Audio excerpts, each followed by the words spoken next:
네, 여의도 사사건건입니다. 오늘은 윤주진 퍼블리커스 대표, 강성필 필립 정치 컨설팅 대표 두 정치 컨설턴트와 함께 살펴보도록 하겠습니다. 어서 오십시오. 네, 반갑습니다.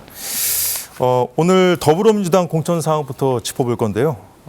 방금 전에 발표된 상황들이 좀 있어서 이거 먼저 좀 짚어보도록 하겠습니다.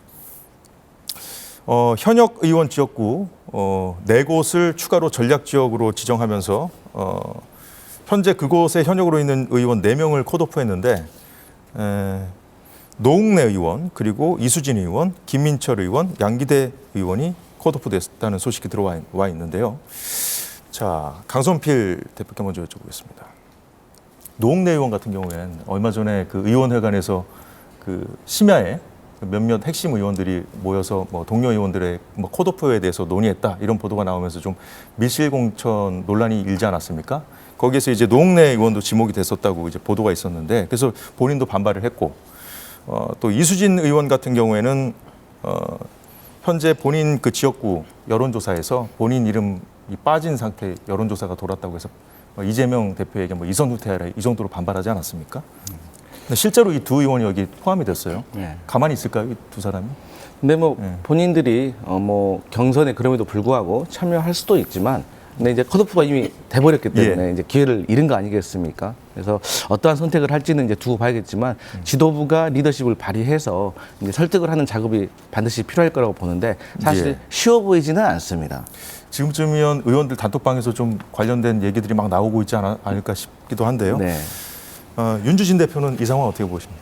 일단 곧바로 이제 이수진 의원과 노웅래 의원이 입장을 발표하겠다고 지금 했습니다. 그래서 아주 발빠르게 지금 상황이 긴박하게 움직이고 있는데 사실 그렇습니다. 노웅래 의원 같은 경우는 어느 정도 좀 이해가 되는 부분이 있죠. 어쨌든 현재 재판을 받고 있고 뇌물 혐의로 지금 재판받고 있죠. 그렇습니다. 아주 큰 그런 비리 사건에 연루가 돼서 또 그 당사자로서 사실은 노웅래 의원에게 공천을 준다는 것은 민주당 입장에서는 좀 부담이 되겠죠. 그런데 노웅래 의원 같은 경우에는 본인이 컷오프 대상이 될 수도 있다는 얘기가 나오니까 이재명 대표 사법 리스크 거론하면서 좀 형평성 문제 제기하지 않았습니까? 물론 그렇습니다. 그게 이제 그동안 어떻게 보면 노웅래 의원에 대한 그 결단을 내리지 못했던 이유라고 저는 보는 것이 결국은 이재명 대표 본인이 사법 리스크 연루돼 있는 상황에서 다른 사람의 사법 리스크 문제를 재단한다는 것은 상당히 좀 모순이 되고 또 국민들에게 설득력이 없을 수 있죠. 하지만 그럼에도 불구하고 노웅래 의원에게 공천을 주는 것은 어쨌든 이번 총선 구도에서는 좀 불리하다고 판단한 것 같습니다. 근데 이수진 의원 같은 경우는 조금 이해하기가 어려운 부분이 일단 다른 후보들을 많이 거기에 넣어서 여론조사를 돌렸단 말이죠. 그런데 지금까지 공개된 여러 수치나 이런 것들을 보면은 이수진 의원보다 훨씬 더 경쟁력 있는 다른 후보를 그렇다고 해서 민주당이 골랐느냐.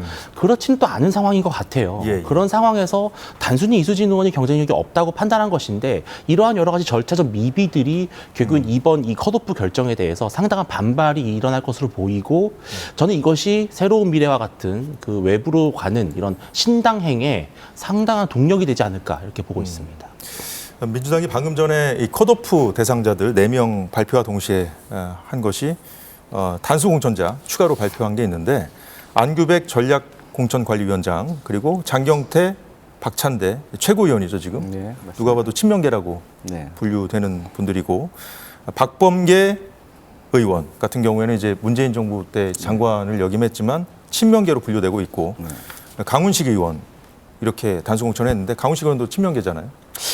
강훈식 의원은 비명계라고는 할 수 없지만 또 그렇게 아주 친명이라고 보기는 좀 어려울 것 같고요. 어쨌든 간에 말씀하셨던 이분들은 지도부의 일원이 아니겠습니까? 그렇기 때문에 사실 공천에서 아무래도 지도부는 좀 배려를 해야 된다. 당의 기여도가 있기 때문에 그게 전통적인 관례가 있어 왔고 그렇기 때문에 사실 총선을 앞두고 누구나 이렇게 지도부에 들어가려고 하는 게 아닐까 그렇게 보고 있습니다. 오늘 단수 공천 명단이 몇 명 나왔는데 사실 어제 이런 보도가 있었습니다. 친명계 좌장으로 불리는 이제 정성호 의원을 비롯해서 친명계 10명 현역 의원을 단수 공천을 발표를 하려다가 직전에 보류했다는 보도가 있었는데 이 보류된 걸로 알려진 그 의원 중에 몇 명은 방금 전에 이제 발표가 난 거고요. 근데 이제 계속 그동안 나왔던 것이 어제 의원총회 분위기도 안 좋았다고 하잖아요.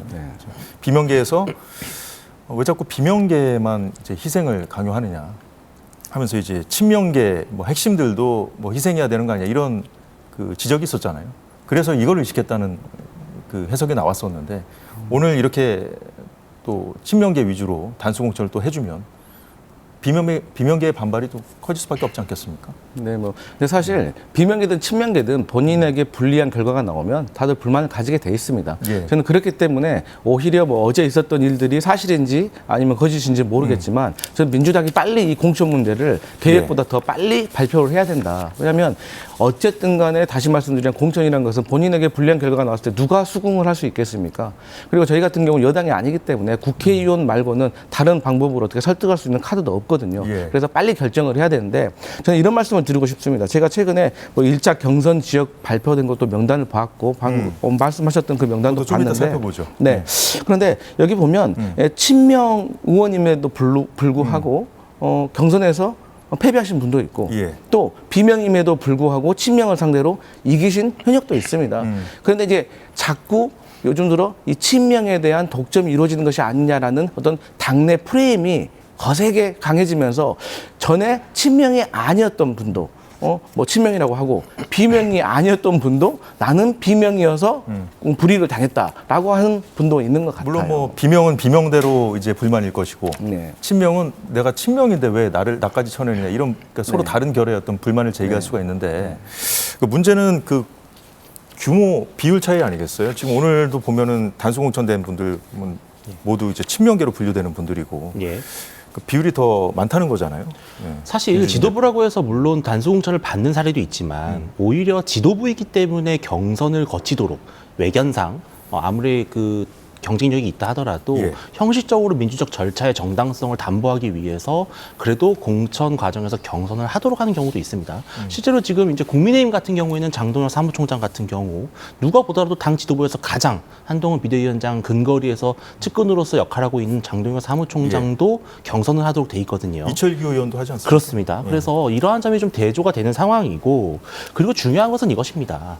이 단수 공천이냐 컷오프냐 경선이냐 여러 가지 기준이 있는데 이 기준이 과연 객관적으로 설득력이 있느냐라는 것이겠죠. 왜냐하면은 지금 이번에 오늘 단수 공천을 받은 뭐 장경태 의원이나 박찬대 의원 물론 뭐 의정 활동 열심히 했다고 볼 수 있겠습니다. 그런데 앞서서 컷오프라든지 예. 또 현역 하위 평가를 받은 의원들과 동일선상에서 비교했을 때 과연 단수 공천을 받은 의원들은 정말 의정활동과 지역활동을 열심히 잘했고 그렇지 않은 의원들은 정말 평가가 객관적으로 안 좋았느냐. 이 지점에서 예. 바로 민주당 지지층에서조차 이거는 조금 공정성이 떨어진다 이렇게 보는 것 같아요. 그러니까 결국엔 비명계에서는 그렇습니다. 비명이냐 친명계냐 이게 기준이 이게 이제 됐을 거다 이렇게 시스템 반발하는 공천이라고 거 말을 하지만 이 시스템의 목적이 무엇이냐는 거죠. 네. 민주당 어제 오후에는 지역구 21곳의 경선 결과를 발표했습니다. 경선 승자들은 본선행 티켓을 받게 된 건데 현역 의원 5명이 탈락했습니다. 그런데 광주 지역 3명 등 호남에서만 4명의 의원이 탈락했다고 합니다. 제주에도 1명 있죠. 예, 강성필 대표에게 먼저 여쭤보죠. 화면 보면서 얘기 이어가도록 하겠습니다. 자, 현역 의원들이 권리당원 확보에는 유리할 텐데 자, 경선에서 패했다는 것 일반인 여론조사에서 뒤집힌 사례가 많은 겁니까?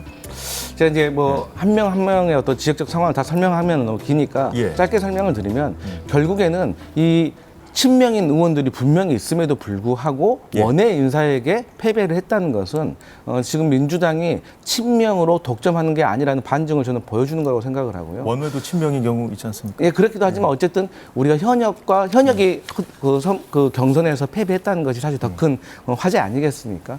그래서 이분들을 보면 사실 특히 조호섭 의원 같은 경우나 이형석 의원 같은 경우는 광주 지역에서 무난하게 이번 총선에서 다시 재선을 할 수 있을 거라고 예상이 됐던 분들이에요. 근데 예. 그 지역에서 어떤 단일화라든지 어떤 그런 상황이 벌어져가지고 패배를 예. 한 것 같고요. 그럼 다른 이해관계가 작용한 결과라는 말씀인가요? 네. 그렇기 때문에 무조건 이게 친명에게 어떤 메리트를 주고 싶어도 결국엔 지역 상황에서 경쟁력이 없으면 현역이라고 할지라도 호남에서는 물갈이가 될 수 있다. 그런데 이 기저에는 아무래도 예. 호남 민심이 지금 현역 의원들에 대한 불만이 많이 있습니다. 그럼 일반인 여론조사가 작용했다는 말씀이시죠? 네, 그런 것도 분명히 있을 것 같고요. 전반적으로 지금 호남 쪽 의원들에 대해서 어떤 민주당 지지자들의 분명한 불만이 있는 것이 확실하다. 예. 그래서 그게 결과로 나타났다고 보고요. 결국엔 이렇게 좀 해석을 또 할 수 있을 것 같아요. 하위 10%나 20%에 들어가면 이제 페널티를 현역이 받지 않겠습니까? 네네. 그런데 그런 하위 20%나 10%에 들어가지 않았음에도 불구하고 상대 후보가 신인이나 여성이나 청년이면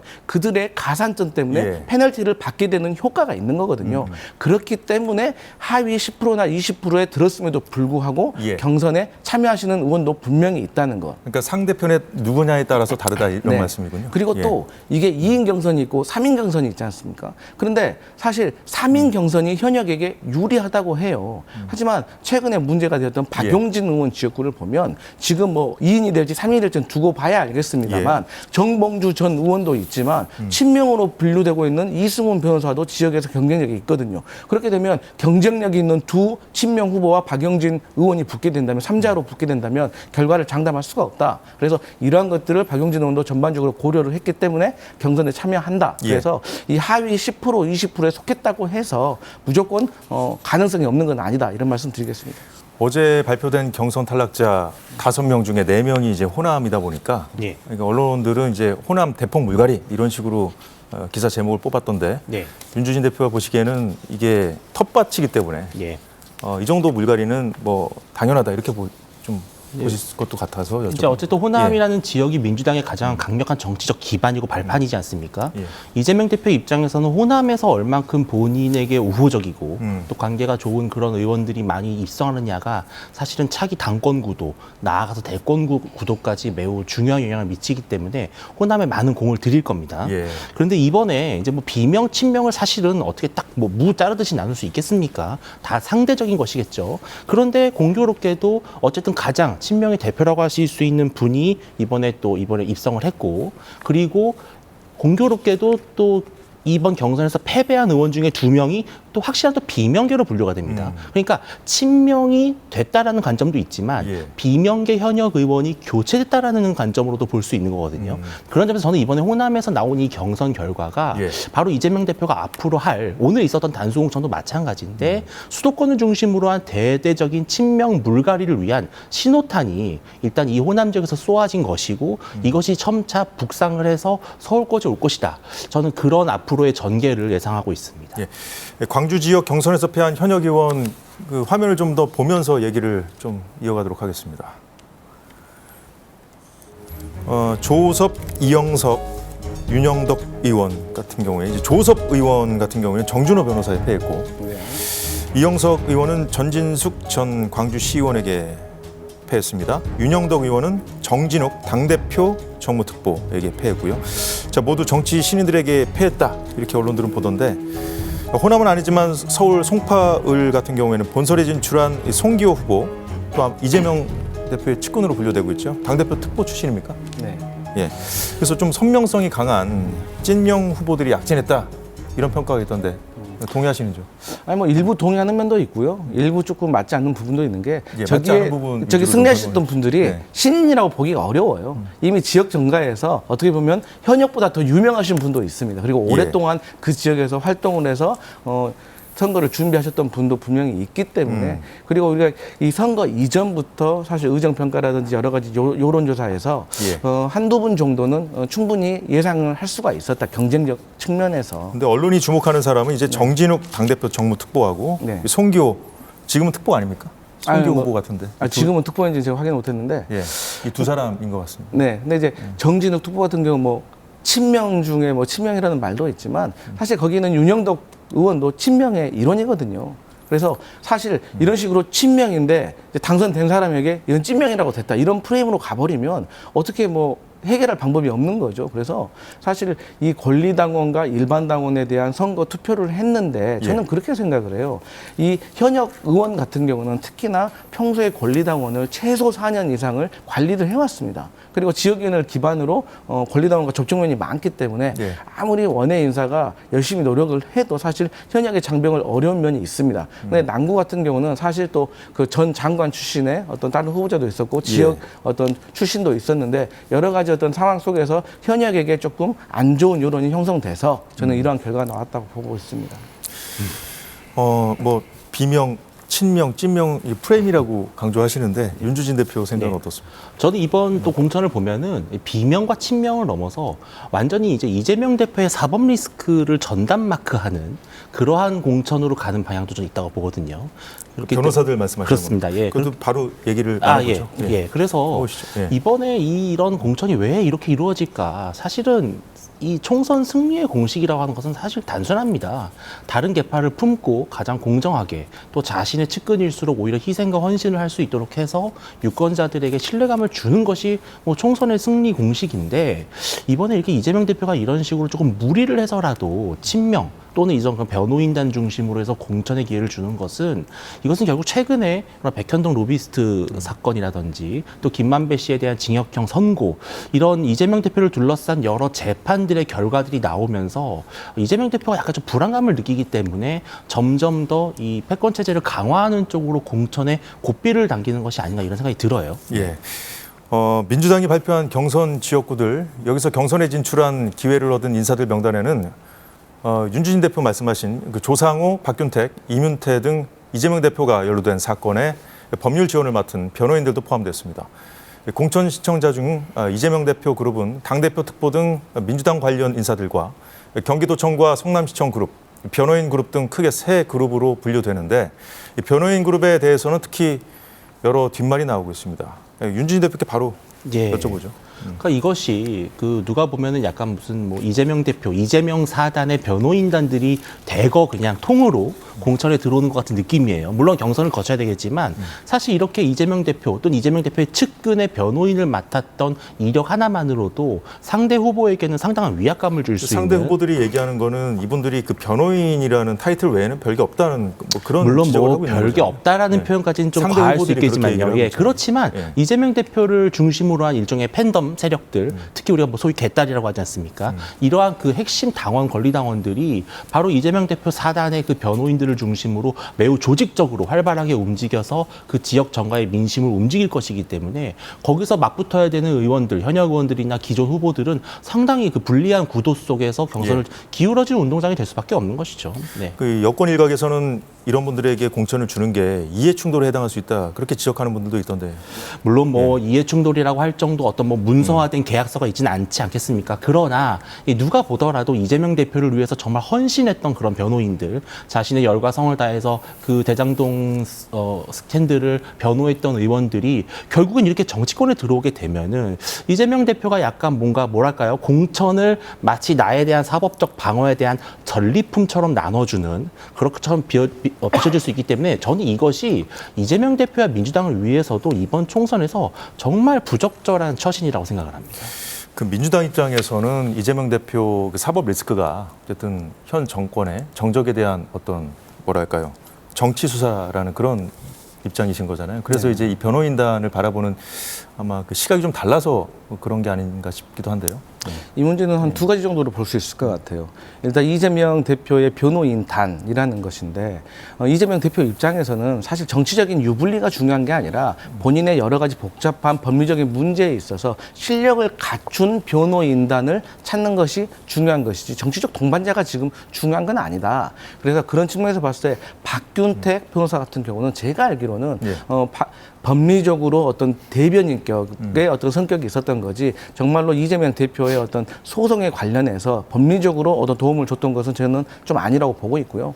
또 조상호 변호사 같은 경우는 그 금천이라는 지역구에서 오랫동안 지금 현역 의원보다도 더 오랫동안 그 활동을 했었고 또 최근에는 잘 알다시피 중구 성동갑의 전략공천으로 본인이 원한다면 갈 수도 있었습니다. 하지만 거기는 또 야당의 강세 지역임에도 불구하고 본인이 금천에서 오랫동안 활동했기 때문에 금천에서 경선을 하겠다라고 강력하게 표시를 했거든요. 그래서 이런 것들 전체적으로 보면 뭐 여당이라든지 상대 지정에서 봤을 때는 그 이재명 데스크의 사법 리스크의 어떤 일환으로 공격을 할 수도 있지만 결국 현실적으로 봤을 때는 각계 개인의 어떤 문제 그 상황이 있었고 또 박균택 변호사와 그 이용빈 의원 같은 경우는 서로가 둘 다 친명으로 지역 내에서 알려져 있어요. 이용빈 의원도 당직을 맡고 있고 또 그 지역은 아무런 후보가 그 둘밖에 없었습니다. 그래서 뭐 이 박균택 후보와 이용빈 의원과의 어떤 배려 1대1 차원으로 일부러 박균택 변호사를 배려하기 위해서 1대1 구도를 만들었다는 오해도 있는 것 같은데 그런 건 사실 무근이다 이렇게 말씀드리겠습니다. 그리고 바로 이어서 좀 여쭤볼게요. 네. 현역 의원들 하위 20% 평가 그 이하, 20% 이하에 들어갔다고 이제 스스로 이제 공개하는 의원들 그 상황이 잇따르고 있지 않습니까? 네. 김영주, 박용진, 윤영찬, 송갑석, 박영순, 김한정 의원 6명인데 현재까지. 네. 뭐 당은 뭐 시스템대로 했다지만 뭐 이분들도 또 공교롭게 또 비명계래요 다. 그래서 예. 근데 오늘 보니까 박용진 의원 같은 경우에는 이 재심 신청을 했는데 하루 만에 또 기각됐다고 하더라고요. 네. 이 상황 좀 어떻게 봐야 되는지. 사실 그 역대 양당에서 그 재심 신청해가지고 재심이 인용되는 경우는 거의 없었다고 보시면 되고요. 사실 또 그것을 기각하는 자체도 사실 또 어떤 권위가 떨어지는 거겠죠. 근데 이제 저는 그렇습니다. 결과는 빨리빨리 내야 된다고 봅니다. 왜냐하면 지금 현재 민주당의 공천 상황의 문제점 중에 하나가 예. 속도가 너무 느립니다. 느리다? 지금 국민의힘 같은 경우는 거의 50%를 돌았는데 민주당 같은 경우는 제가 봤을 때 20%도 아직 안 된 것 같아요. 그런데 앞으로 민주당 같은 경우는 더 현역에 대한 물갈이가 있을 건데 여기에 대해 공천 배제에 대해서 불만을 품고 예. 있는 의원들이 분명히 계속 나타나고 어떠한 이유로든지 간에 불만을 제기를 할 거고 이분들이 집단 활동 그 예. 행동을 할 수도 있는 거거든요. 그래서 이런 것들은 빨리빨리 결정을 내려주는 것이 좋은데 사실 저는 또 김영주 그 부회장에 대해서도 좀 한 말씀 드리고 싶은 게 좀 사실 이따 바로 물어볼 건데. 아 그러신가요? 좀 이따. 그러니까 알겠습니다. 예. 근데 그러면 이제 이걸 여쭤볼게요. 네. 지금 이분들 저마다 다들 뭐 우리는 뭐 지역구 활동도 열심히 했고 의정 활동 다 잘했다. 그러면서 뭐 송갑석 의원 같은 경우에는 국회 의정 대상을 3년 연속 받았다고 하는데 이게 뭐 어떤 상인지 모르겠습니다만 잘. 예. 하여튼 그래서 우리 다 잘했다 이렇게 얘기를 하시거든요. 그러면서 이제 구체적인 평가 결과 이렇게 송갑석 의원처럼 객관적인 그 기준을 막 제시하면서 본인이 잘했다. 그래서 이제 구체적으로 지도부가 어떻게 우리를 평가했길래 우리가 이런 결과를 받아들여야 하는지 받아들일 수 없겠지만 공개하라 지금 압박하고 있지 않습니까? 네. 그거 지금 공개 못하는 거 아닙니까? 공관위원장 말 들어보면 안 하겠다는 거잖아요. 아 근데 제가 알기로는 홍익표 원내대표가 공관위원장에게 그 예. 표에 대해서 어떤 식으로 평가가 되었는지에 대해서 저는 통보한다고 알고 있고요. 그렇습니다. 이 내용 안에 예. 보면은 다른 위원회에서 각기 다른 시기에 이게 평가를 한 게 있거든요. 이명백 공관위원장 말 좀 보면서 좀 아 그럴까요? 하시죠. 예. 자, 이재기 씨 평가 내용을 고지한다. 그런데 그 두 번째 줄을 보면 비밀 유지 의무와 배려 때문에 일반에 공개 안 돼. 무슨 얘기입니까? 이게? 저는 그러니까 일반이라는 것이 전체적인 어떤 평가 항목에 대해서 말 그대로 일반이라고 표현을 한 것 같고요. 제가 알기로는 그 예. 당사자 본인에게는 공개할 수 있다는 얘기입니까? 예, 저게? 통보를 하는 식으로 저는 한다고 제가 알고 있습니다. 근데 홍익표 의원들이 원내대표. 그거를 또 언론에 알리지 않을까요? 아니 뭐 그건 차후에 일어날 일이지만 예. 그럼에도 불구하고 본인이 납득을 할 수 없다고 하니 그 항목에 대해서 알려줄 수도 있는 것 같은데요. 또 이런 게 있습니다. 제가 좀 살펴보면 예. 이 정량적인 평가라는 것은 사실 의원들 간에 얼마만큼 차이가 저는 많이 나지 않는다고 생각을 해요. 그래서 이 정성적인 평가가 있지 않겠습니까? 예. 근데 이 정성적인 평가에는 같은 다면 평가, 같은 동료 의원들 그리고 보좌 직원들 그리고 당직자들이 같이 다면적으로 평가를 해요. 이분들이 그거 공개하라는 거 아니에요, 지금? 네, 예. 뭐 그런데 이러한 것들은 사실 제가 알기로는 각자의 아이디를 가지고 들어가서 이렇게 평가를 하는 거기 때문에 공정성이 저는 담보된다고 보고 외부 기관에 의뢰를 해서 본다고 해요. 근데 저는 사실 그렇습니다. 이러한 것들이 결과적으로 본인에게 통보를 하고 이런 원리에 의해서 이렇게 됐습니다라고 한들 그분들께서 납득을 하겠습니까? 저는 그 선거라는 특성상 예. 1등만 살아남을 수 있는 공천이기 때문에 저는 이런 것을 받아들이기 매우 어렵다고 보고요. 물론 뭐 안 좋은 평가 받으신 분들 뭐 여야 공이 어떤 네. 정당에서든 예. 다 반발하겠죠. 불만도 있을 거고요. 예. 근데 이제 민주당에서는 왜 자꾸 이렇게 잡음이 나오는 겁니까? 이것이 왜 그러냐 하면은 박용진 의원을 예를 들어보면요. 박용진 의원 같은 경우에 일단 지역에서 그러면 경쟁력이 떨어지느냐 그렇지 않다고 해요. 매우 지역에서 그 유권자들과의 그 호흡이 잘 맞는 의원입니다. 그리고 박용진 의원은 국민의힘 입장에서 상당히 좀 불편해하는 의원 중에 한 명이었어요. 왜냐하면 민주당의 가치, 민주당의 정신에 가장 잘 맞는 입법 활동과 의정 활동을 앞장서서 한 분이기 때문에 오히려 박용진 의원은 민주당에서 상을 줘도 모자랄 의원으로 저는 봅니다. 근데 이런 민주당에서 박용진 의원이 하위 10%를 받는다는 것은 둘 중에 하나입니다. 박용진 의원을 정말 의정 활동과 지역 활동으로 평가를 한 것이 아니던가 아니면 민주당의 가치가 보수 정당으로 바뀌었던가 둘 중에 하나밖에는 설명이 안 되는 것이거든요. 근데 저는 이번에 채점을 봤을 때 평가를 봤을 때 물론 채점표 보면은 다 그럴듯할 겁니다. 누가 보더라도 공정한 것으로 이렇게 문항을 만들었겠죠. 그런데 결국은 제가 봤을 땐 뭐냐면은 이재명 대표가 사법 리스크 위기에 처했을 때 또 민주당이 대선에서 져서 여러 가지 뭐 돈봉투 사건 수사든지 여러 가지 그런 그 위기에 봉착했을 때 과연 돌격 앞으로를 열심히 했느냐. 친위 대 호위무사 열심히 했느냐. 이 부분에서 저는 감정이 많았을 것이라고 보기 때문에 이것이 과연 현역 하위 평가로 쓰일 수 있는 기준이냐. 차라리 그렇다면은 차라리 비명이기 때문에 반명이기 때문에 같이 갈 수 없다라고 노골적으로 밝히는 것이 오히려 유권자에 대한 예의라고 생각을 합니다. 예, 아까 전에 뭐 김영주 의원 관련해서 얘기하고 싶어 하셨는데 이낙연 대표 새로운 미래 공동 대표라고 합니다. 오늘은 이제 편의상 이낙연 대표라고 칭하도록 하겠습니다. 지금 어제 그 이준석 신당 측하고 이제 결별을 선언하면서 바로 얘기했던 것이 진짜 민주당의 길을 가겠다는 것이었거든요. 그러면서 바로 이제 민주당 공천 문제로 이제 좀 흔들리고 있는 의원들에게 숨기지 않고 지금 러브콜을 보내고 있는 상황이거든요. 그래서 오늘 김영주 의원하고도 뭐 접촉한다고 하고요. 뭐 이렇게 나오는데 김영주 의원 같은 경우에는 이제 국민의힘이나 개혁신당에서도 지금 뭐 영입하겠다 이런 얘기가 나오는데 어떻게 생각하십니까? 일단 김영주 부의장께서는 이러한 면이 있습니다. 이 부의장직을 맡을 때는요, 사실 당내 경선을 할 때도 있습니다.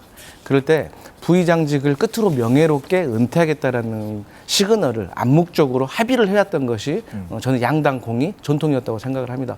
물론 부의장직을 하다 다시 국회의원에 대해서 의장까지 하신 분도 있지만 거의 대부분이 그런 분위기가 있었다는 점을 먼저 말씀을 드리고. 장관도 역임하셨죠, 이분이? 네, 맞습니다.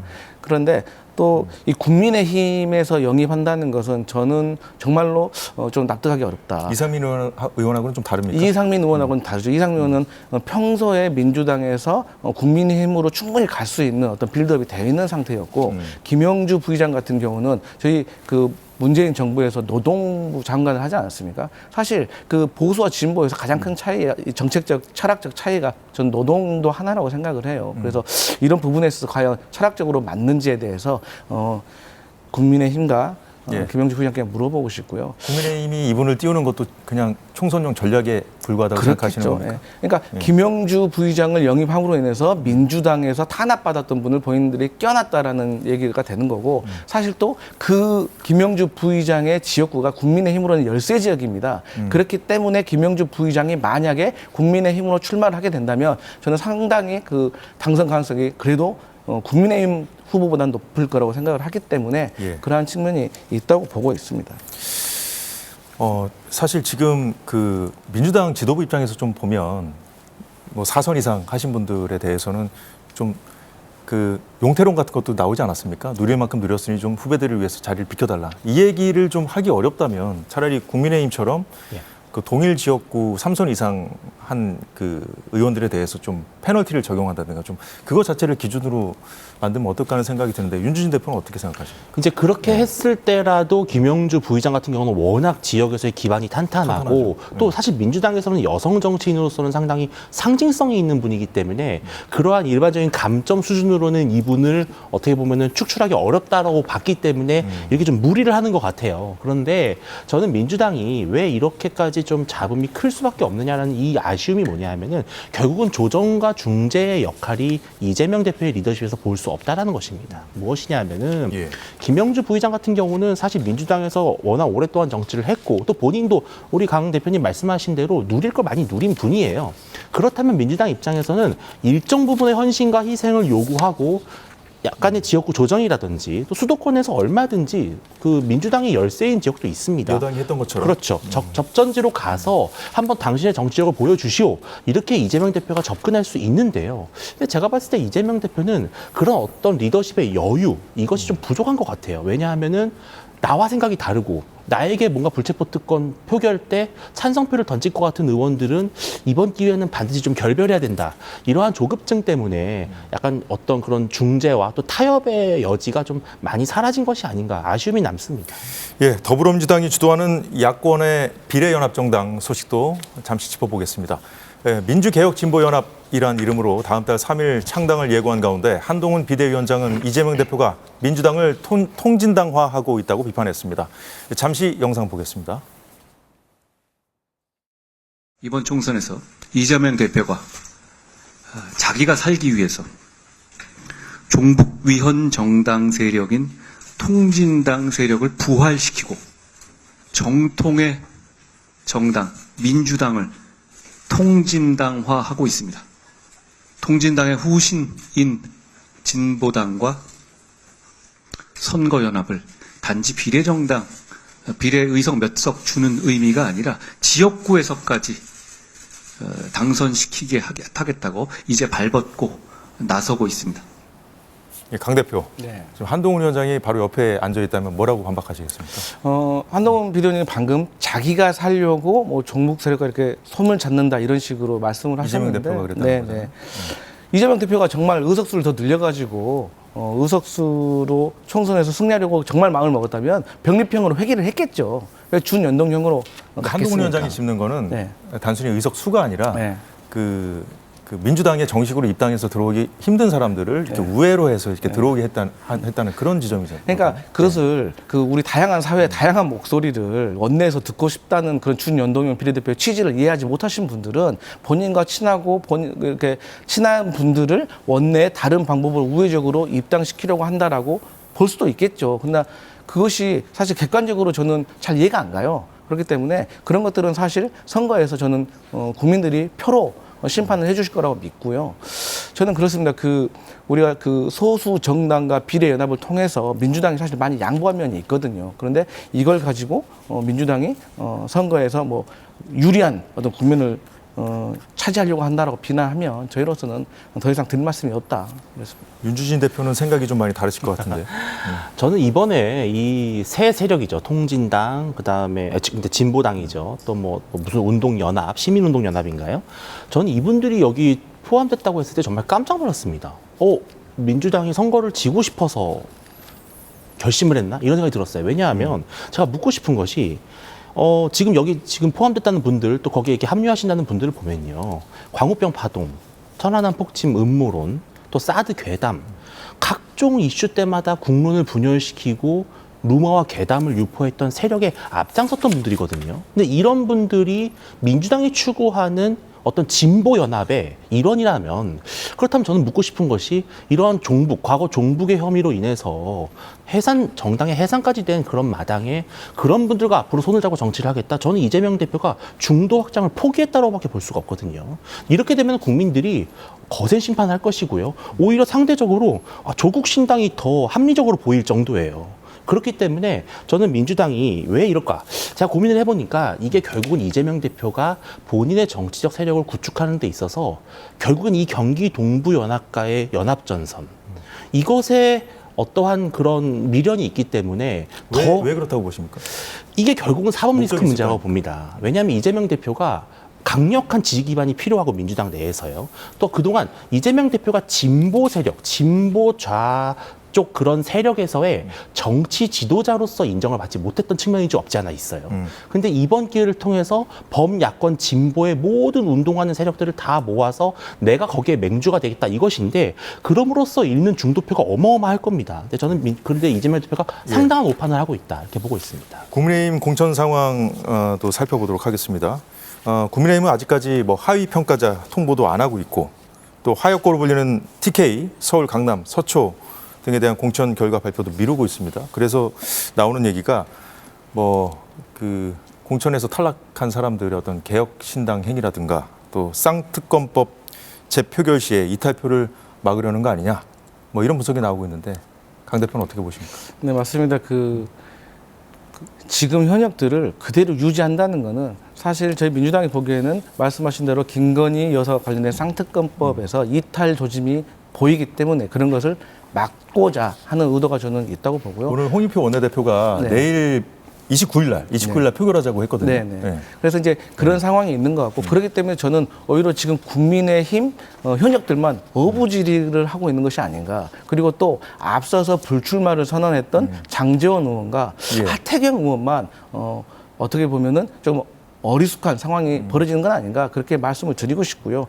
그럼에도 불구하고 어쨌든 지금 한 34분 정도가 국민의힘 현역들이 어떤 경선을 할 것인지 공천을 받을 것인지에 대해서 대기를 하고 있어요. 근데 이 중에서 영남권이 한 14분 정도 있을 것 같아요. 근데 제가 판단했을 때는 이분을 많아야 10명, 보통 5명 정도의 현역의 물갈이만 할 것 같고 거의 그 국민의힘 같은 경우는 이번 총선에서 물갈이가 없을 걸로 보여요. 결과적으로 그러면 이탈표가 별로 없을 거라고 보십니까? 네, 저는 그렇게 보고 있습니다. 자, 그런데 사실 국민의힘이 28일 날 영남권을 포함해서 25개 지역구의 경선 결과를 발표하기로 했었거든요. 예. 영남권이 포함됐다는 게 이제 핵심인데 네. 그런데 이제 28일 다음 날인 29일 날 본회의 제2표결하자. 이거 네. 홍익표 원내대표가 던졌거든요. 예. 이건 무슨 의도일까요, 이거는? 이제 결국은 이탈표를 어느 정도 기대를 하면서 꼭 이탈표가 많이 나와서 재의결에 성공을 한다를 넘어서서 계속해서 국민의힘 내부의 어떤 분열과 갈등을 그 빌미를 제공을 해서 어떤 공천에 대한 불안감 이런 것들을 하고 또 그것을 신경 쓸 수밖에 없는 공관위가 차일피일 계속 공천을 미루도록 하는 효과를 또 유도하는 것이겠죠. 근데 제가 봤을 때는 그렇게 큰 민주당이 원하는 효과를 누리기 어려울 것으로 보는 것이 지금 발표만 하지 않았을 뿐이지 제가 봤을 때는 국민의힘 내부에서는 어쨌든 현역 의원들, 특히 이제 뭐 컷오프라든지 아니면 상당한 불이익을 받는 의원들과는 수시로 여러 가지 내밀한 소통이 이루어질 것이라고 저는 보고 있습니다. 그렇기 때문에 발표를 하지 않는 것은 두려워서가 아니라 조금 더 순조롭게 조금 더 명예롭게 퇴장할 수 있는 여지를 만들어주고자 그러한 결과, 그러한 절차에 전 있는 것이라고 보고요.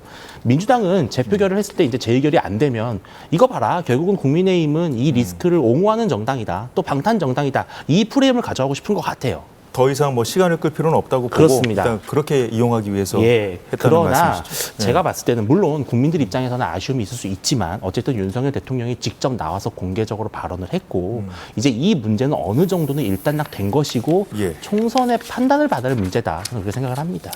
예, 시간이 돼서 이 정도로 마무리하겠습니다. 지금까지 윤주진, 강성필 정치 컨설턴트였습니다. 고맙습니다.